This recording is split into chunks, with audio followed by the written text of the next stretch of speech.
Fade की जो policy आई, जो पावेल साहब के बयान है, दोनों का जो इंपैक्ट है, 3 दिनों से सर यूएस में हमने देखा है हजार पॉइंट के डाउ पर इंट्राडे स्विंग हो रहे हैं। मंडे को 1100-1200 पॉइंट, ट्यूसडे को हमने 1000 पॉइंट का स्विंग देखा, कल भी लगभग उसी लेवल का मूव देखा। एब्सोल्युटली। तो फेड की पॉलिसी तो आ गई है और बाजार जो इतने वायलेंटली रिएक्ट कर रहे हैं, उसके बारे में आप क्या कहेंगे? दीप, दो चीजें हैं। पहले कि फेड ने क्या कहा, क्या करा जी, और उसके बाद बाजार ने क्या किया। ठीक है, तो पहले हम फेड की बात करते हैं जी। फेड चेयरमैन के बयानों से ऐसा लगा कि वो कंफ्यूज्ड है। यस, ठीक है, और ये कंफ्यूजन बाजार को नहीं चाहिए। बाजार पसंद करता क्लैरिटी। आप डायरेक्शन दे दो। हम कब क्या करेंगे ये हमें ही नहीं पता। यस, मैंने इनके बयानों का मतलब ये निकाला। ठीक है, यस सर। 3 बार बढ़नी है रेट, 4 बार भी हो सकती है। हम बहुत कंफर्टेबल हैं, डेटा ठीक है कि मतलब हमारे पास स्कोप है, तो फिर बढ़ाए क्यों नहीं? करेक्ट। अगर आपके पास स्कोप है तो बढ़ा देते, राइट। फिर आपने छोड़ दिया कि हम आगे बढ़ाएंगे। अगर इस बार भी बढ़ा देते तो बाजार इतना परेशान नहीं होता। अच्छा, हाँ, क्योंकि आपके पास, अगर आपको इतनी क्लैरिटी है कि मुझे ब्याज दरें बढ़ानी, तो बढ़ा दो ना भाई। बढ़ा दो। फिर दूसरी चीज ये, अब एक तरफ आप ये कह रहे हैं कि मुझे क्लैरिटी नहीं, दूसरी तरफ ये कह रहे हैं कि लेबर मार्केट बड़ा कंफर्टेबल है। ठीक है, कंफर्टेबल है तो इसका मतलब ये कि आप ब्याज दरें ज्यादा बढ़ाएंगे। ठीक है, तीसरी तरफ अगर आपको इतना कंफर्ट है, ग्रोथ पे इतना भरोसा है, तो फिर आप बैलेंस शीट अपनी कम करने पे लगे रहेंगे। यानी कि अपनी बैलेंस शीट में जो आपके पास बॉन्ड्स पड़े हुए हैं, जो आपने पिछले 1.5 साल में खरीदे हैं, अब 2 साल में वो आप बेचना शुरू करेंगे। राइट। सो क्या करें, नेक्स्ट स्टेप फेड का क्या होगा, इसको लेकर बाजार क्लियर नहीं है। और इसी को लेकर समस्या हुई है, क्योंकि जब तक उन्होंने बोलना शुरू नहीं किया ना, तब तक सब कुछ ठीक था। बिल्कुल। हाँ, तब तक लोग समझ रहे थे कि ठीक है यार, फेड की पॉलिसी ठीक है, बिल्कुल जैसा सोच रहे थे वैसे ही, न कोई बहुत अच्छा न कोई बहुत खराब है, झटका नहीं लग रहा, ऑल इज वेल, तो फिर चलो बढ़ते हैं। और इस चक्कर में अमेरिकी बाजार पहले बढ़ गए, और जो लोग रात को टाइम से सो गए उनके लिए ठीक था। बिल्कुल। और जो लेट तक जगते हैं उनके लिए मुश्किल है। खैर, मुश्किल तो अल्टीमेटली कुछ भी हो, आपको तो 9:15 बजे डील करना है। बट पॉइंट ये कि फेड के बयानों से ऐसा लग रहा है कि अभी फेड की पॉलिसी को लेकर किसी भी तरफ निश्चितता नहीं है। यस सर, बिल्कुल बिल्कुल। और वो थोड़ा सा मुश्किल मामला है। ये तो चलो बात होगी फेड के, जो थोड़ा खराब लगा सबको। अब दूसरी तरफ आइए अमेरिकी बाजारों में। अमेरिकी बाजारों में कंफर्ट ही नहीं है, बिल्कुल कॉन्फिडेंस ही नहीं है कि हम बढ़ सकते हैं। ठीक है, अच्छा खासा चल रहे थे, ऐसे तेजी से गिरे जैसे कि मतलब आज ही ब्याज दर, इससे तो बढ़िया बढ़ जाती तो इतना नहीं गिरते शायद। करेक्ट, मान लेते हो गया, मान लो चलो शुरुआत हो गई, तो आपने एक अच्छी तेजी का मौका गंवा दिया। पिछले 3 दिनों से दीप जो बहुत इंटरेस्टिंग चीज हो रही है, ये तो कल का जो हो गया। अब अमेरिकी बाजार का विश्लेषण करने की कोशिश करते हैं कि क्या अच्छा हो रहा है, क्या खराब हो रहा है। पहले खराब बात करते हैं, ताकि लास्ट में बाद में अच्छी बात करूंगा तो अच्छी वाली आपको याद रह जाएगी। मूड अच्छा है। खराब क्या हो रहा है? खराब ये हो रहा है कि अमेरिकी बाजार ऊपरी स्तरों पर टिक नहीं पा रहे। यस सर, लगातार बिकवाली है। बिल्कुल। अब वहां तो फॉरेन इन्वेस्टर नहीं कि वो एफआईज बेच गए, वहां तो उनके खुद के इन्वेस्टर वो इतने बड़े हैं कि उनको बाहर के इन्वेस्टर्स का तो उनके लिए कंट्रीब्यूशन ही नहीं। आप आओ लगाओ तो लगाओ, पैसे नहीं, हम जाके वहां लगाएं तो कोई हमारा ऐसा वेलकम नहीं है उनके वहां कि अरे इंडिया से इन्वेस्टर आए हैं, कोई फर्क। इतने बड़े मार्केट है, उनको फर्क नहीं पड़ता। करेक्ट। तो 3 दिनों से ये हो रहा है कि अमेरिकी बाजार बहुत भारी उतार चढ़ाव दिखा रहे हैं। 3 में से 2 दिन अलग चीज हुई है दीप, और वो ये, कल हुआ वो अलग था। कल क्या अलग हुआ? कल आप ऊपर से गिरे जोर से और डे लो पर बंद हुए, राइट। और सोमवार और मंगलवार को उल्टा किया। अच्छा, नीचे से आप बढ़कर ऊपर डे हाई पर बंद हुए। Yes sir, yes sir, correct, बिल्कुल। सो और तीनों दिनों में on an average round figure में 1000 पॉइंट रेंज है। Yes sir.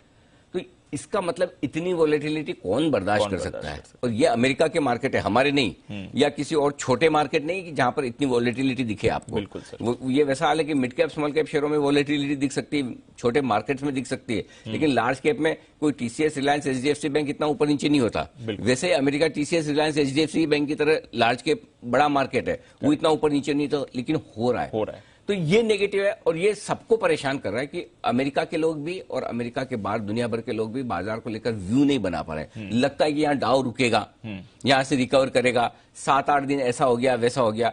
और जो ब्रेक लगा था सोमवार को, वो भी छोटा सा ब्रेक लगा, मंगलवार को कोई बहुत बड़ा ब्रेक नहीं लगा, हल्का सा निशान में बंद हुआ। तो इसका मतलब 8-10 दिन से ट्रेंड तो बहुत ही कमजोरी का है, तो वो खराब तो दिख ही रहा है, तकनीकी तौर पर खराब दिख रहा है। अब इन सबके बीच में एक सिल्वर लाइनिंग है, जो अच्छी बात बताता हूँ। अमेरिका में ट्रेंड क्या है? बेचने का है, कमजोरी का है, दोनों, नैस्डैक, डाउ, सब में, राइट।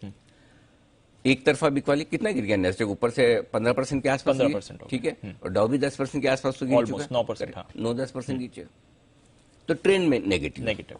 एक चीज, चाहे वो अमेरिका के बाजार हो चाहे हमारे बाजार हो, जो ट्रेडर्स को स्पेशली और जो इन्वेस्टर्स बॉटम फिशिंग करने का मूड रखते हैं, उनको जानने समझने की जरूरत है और एक्सपीरियंस करने की जरूरत है। और वो ये, किसी एक ट्रेंड के बाद जब बहुत अचानक से तगड़ी वोलेटिलिटी होती है, बड़ी वोलेटिलिटी होती है, भारी उतार चढ़ाव होता है, वो ट्रेंड रिवर्सल का पहला संकेत होता है। Correct, volatility. आपको ट्रेंड रिवर्सल के लिए सबसे ज्यादा जरूरत अगर किसी चीज की, एक्सट्रीम वोलेटिलिटी की, जरूरत से ज्यादा उतार चढ़ाव, जो कि हमारे यहां भी दिख रहा है वहां भी दिख रहा है। क्यों? उसका रीजन समझिए। मार्केट मंदी का है दीप, कोई तो है, चाहे अमेरिका में हो चाहे हमारे यहाँ एफआईज हो, जिसको बेच के जाना है। यस सर, ठीक है, बिल्कुल, रोज बेच रहे हैं। ठीक है, 15% अगर आपका नेस्डेक गिरा तो इसी वजह से गिरा है कि बेचे जा रहे हैं। yes, अगर आपका 18,350 से निफ्टी गिरकर यहां तक आया तो कोई न कोई एग्रेसिवली बेचे जा रहा है। अगर आपके लिए यहां एग्रेसिवली सेलिंग है और अगर मैं बायर हूं, आपको बेचना है रोज, और मैं बायर हूं, तो मैं क्या सोचूंगा, जाने दो दीप, कल भी बेचेंगे। करेक्ट, मैं जल्दी में क्यों, आराम से लूंगा, आराम से करूंगा, है ना? एब्सोल्युटली। किसी लेवल पर आने के बाद या तो दीप ठंडे पड़ जाएंगे कि अब नहीं बेच सकता यार, बहुत हो गया। क्यों नहीं बेच सकता? या तो मेरा बिक गया, या भाव ऐसे नहीं कि बेचूं, और दूसरी तरफ मेरे को लेना है, तो मैं सोचूंगा अब ठीक है यार, ये भाव ठीक है, अब लेने का टाइम आ गया। जरूरी नहीं कि आप हमेशा बॉटम पे ही ले पाए, तो अब लेने का टाइम आ गया। या फिर अब मैंने पैसा डालना शुरू किया, आपकी सप्लाई कम हो गई, तो एकदम से बाजार ऊपर आता है। करेक्ट। तब क्या होता है, ये जब बाजार ऊपर आता है तो एक ही बार में वी शेप नहीं हो जाता। डब्ल्यू बनता है, वी नहीं बनता। हाँ। क्या होता है कि पहली बार जब रिकवरी होगी तो फिर से बेचा जाएगा। थोड़ा मेरा बचा हुआ है ना, अच्छा 1000 ऊपर आया, चलिए फिर से बेचते हैं, तो फिर से बेचे, फिर जोर से बेचता है, फिर नीचे आता। तो ये जब 2-3 बार ये प्रोसेस होती है एक्सट्रीम वोलेटिलिटी की, तो वो इस बात की ओर संकेत देती है कि कोई एग्रेसिव सेलर है, उसके लिए खरीदारी के लिए सामने एग्रेसिव बायर भी आ रहा है। इस लेवल पर कोई तो है जो खरीदना चाहता है। ये चीज अमेरिका के बाजार में दिख रही है। हमारे यहाँ इसके पहले दर्शन हुए, हमारे यहाँ भी हुए दर्शन, थोड़े हुए, करेक्ट। सोमवार को भी हुए, मंगलवार को भी हुए, राइट।